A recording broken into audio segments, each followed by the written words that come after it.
Hey gang, what's up? Welcome back here to another edition of Intuitive Angling, and thank you very much for making a little bit of time out of your busy schedule to watch the video.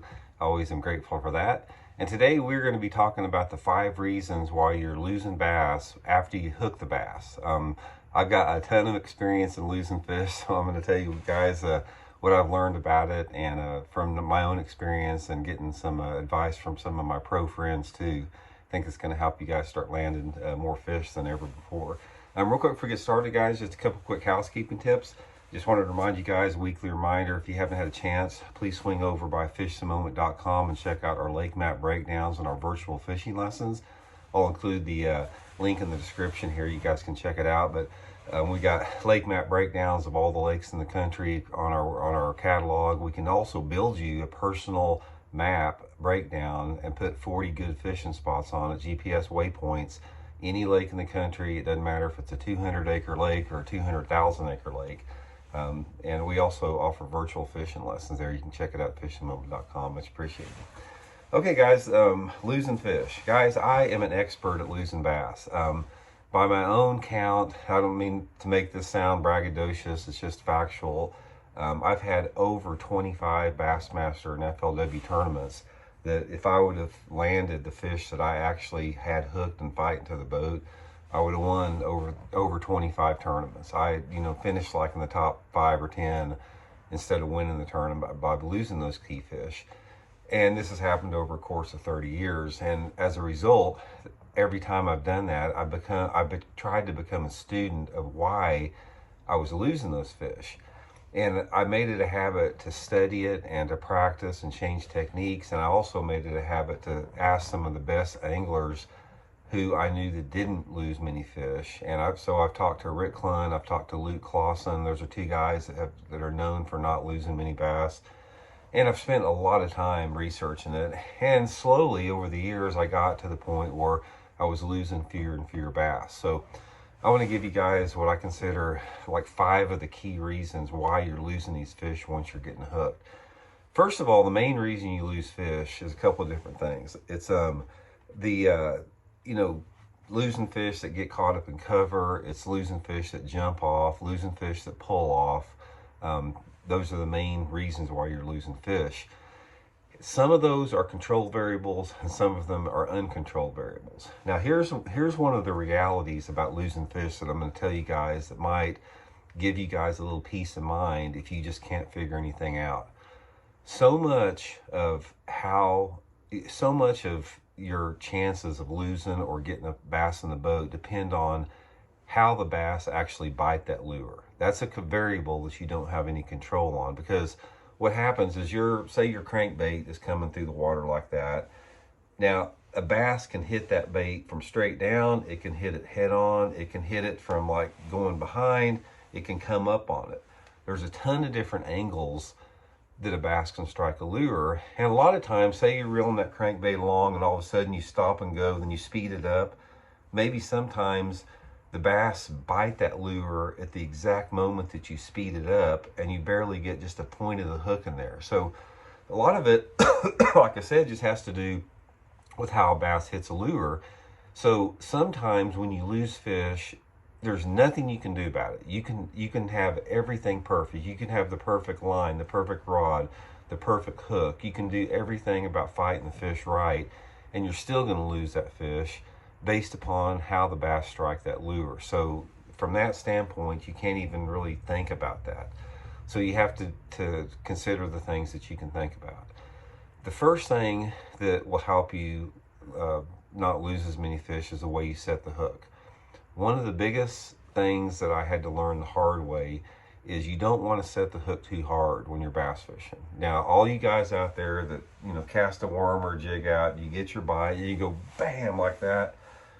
That's not the way to set the hook, guys. The way that you want to set the hook on almost any lure, I don't care if you're reeling a chatterbait through the water or you're flipping a jig or you're fishing a drop shot or whatever, is when you cast out there and you feel that strike, it doesn't matter if you're throwing a crankbait or whatever. So let's say you're fishing a jig and I'm working that jig and I get the bite and you got that fish, that fish is on there. Just reel down to the fish until the line's tight and then start pulling back and reeling at the same time.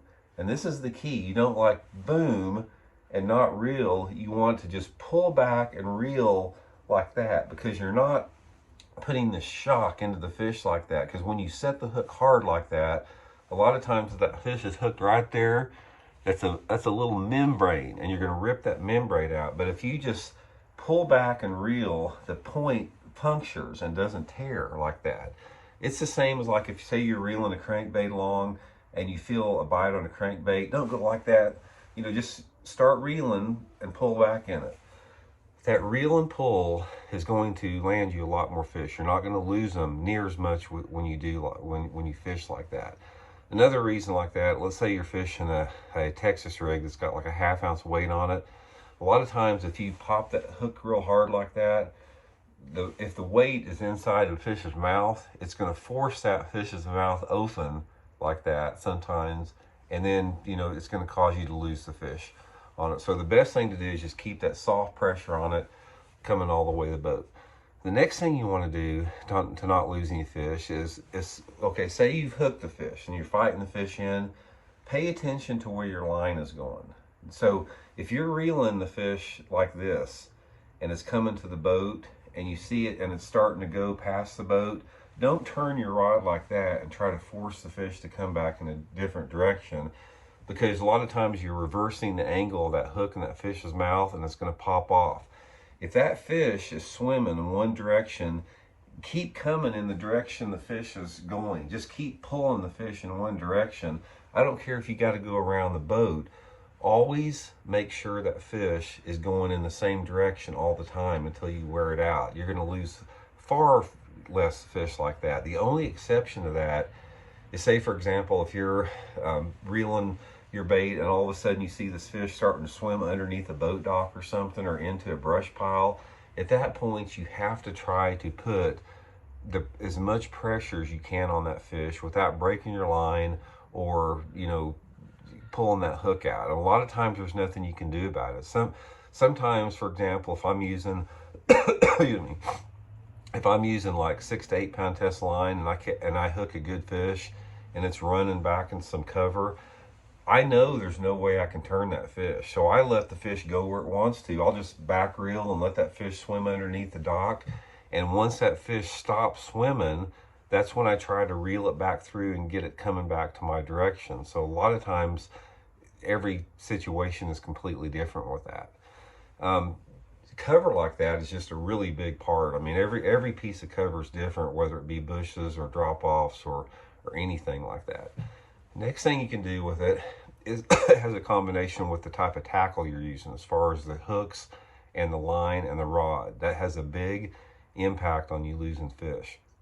One thing I will say about hooks, guys, is a lot of people have this myth in mind that if they use bigger hooks that they're going to land more fish because they're not going to straighten out. That's a big myth right there.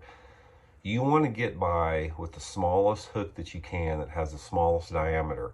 If you're fishing a big worm, instead of going immediately to a 5/0 straight shank worm hook, downsize to a 3 or 4/0 hook. If you're fishing a crankbait and say like a lipless crankbait or something like that, and you think, well, if I put, you know, a couple number 2 hooks on there, you know, I got these big gaps on there, I'm going to hook the fish better. You're not going to. Put some smaller diameter hooks like that Gamakatsu G Finesse in like, you know, number 4 or something like that in there.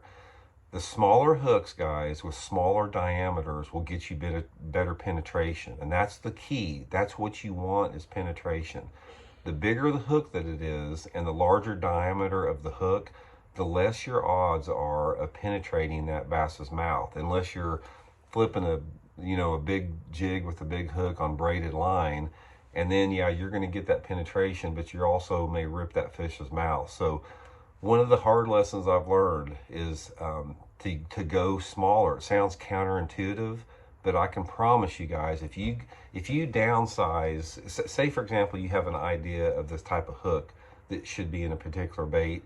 If you downsize to the next size smaller, you will land more bass, and you will also get better action out of your lures, and you'll get more bites. So just try that. It's going to make a big difference in there.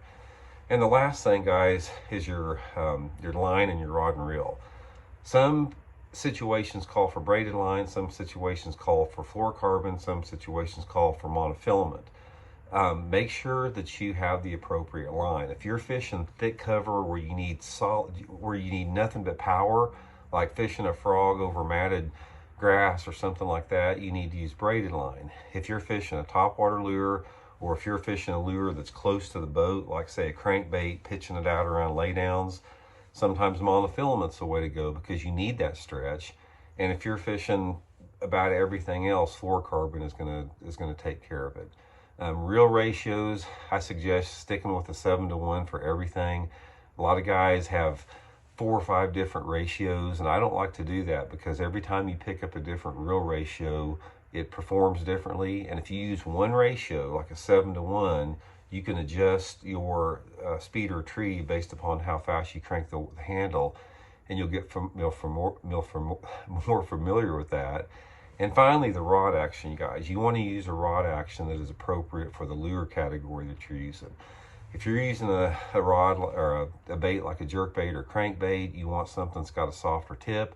If you need some type of a technique that you need maximum penetration, like worm or jig fishing, you need a stiffer tip. Always try to match your rod action to the lure technique that you're using. And another thing, guys, is just don't try to horse the fish too much. You know, the only time that you should really put a ton of pressure on a fish and horse them is if you really feel you're going to lose that fish if it gets into a certain piece of cover. Then you've got to pressure them. But other than that, you'll do a lot better taking your time with it, letting that fish wear itself out before you get it into the boat. So anyway, guys, just a few tips. That's what I've learned about making the mistakes about losing fish. Everybody wants to get them in the boat. You know, once you hook them, that's part of the fun about fishing, is being able to just actually put your hand on that fish. So I think that's what's going to help you out. So we'll talk later. See you.